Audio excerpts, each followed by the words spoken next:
Montenegro stays together with Serbia. So we've been together with Serbia till 2006, actually 2006.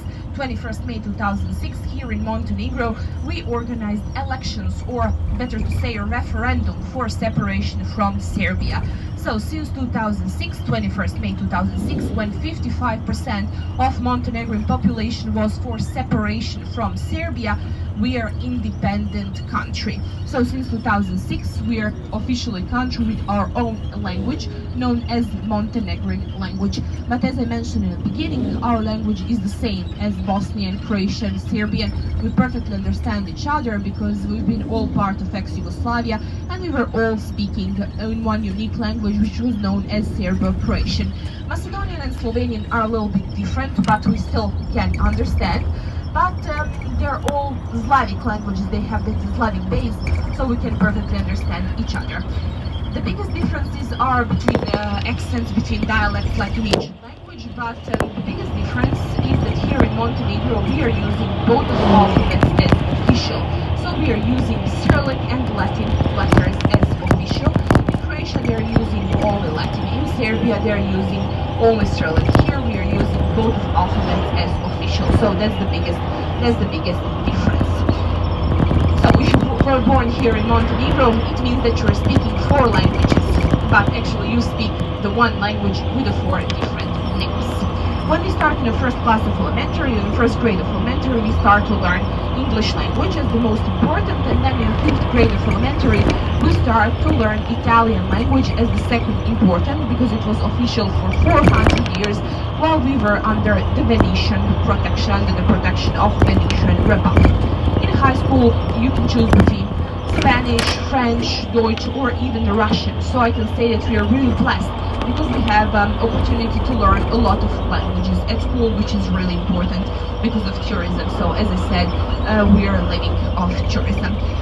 During the ex-Yugoslavia, during the past times, I can say that we had a lot of factories of detergent, aluminium, soap, steel. At the moment, everything is closed, so we are basically living off tourism here in Montenegro. Speaking about the currency, we're going to see that we are using euro, but we are going to see that we are still not a part of European Union, and for the moment we don't know when we are going to become. Actually, we are in the process to enter in European Union, but we still don't have those standards to enter, which they require from us, because our average salaries for now are 400 euros for a month, and that's really low for European Union. So for now we are basically borrowing euro from European Union because we lost our own currency after the wars when ex-Yugoslavia separated. Actually, during the ex-Yugoslavia we were using dinar, it was the official currency, but after the wars when ex-Yugoslavia fell apart or separated, we had a huge crisis. We had hyperinflation, and they were stamping the money without a value. So on one paper you had 10 millions of dinari, without 10 millions of dinari, and for that amount of money you could buy only 1 kilo of carrots or 10 eggs.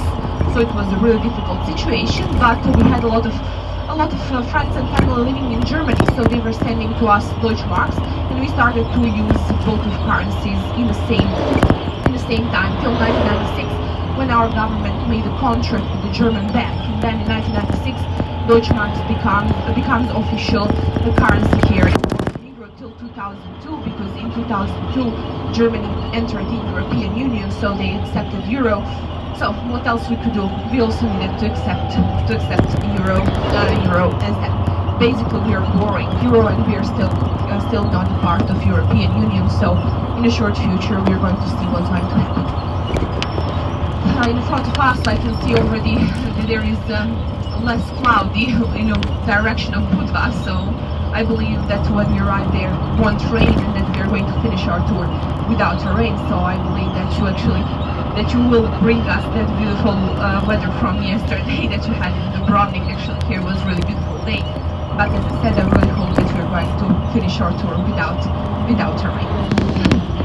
The first stop which we are going to do is the stop where we're going to have some refreshments and a chance to go to the toilet. And also on the first stop, we're going to visit one place where we want to show you the part of Turkey. Actually, it's a leather you will see, they will explain you, it's like a leather shop. Actually, it's not nothing mandatory.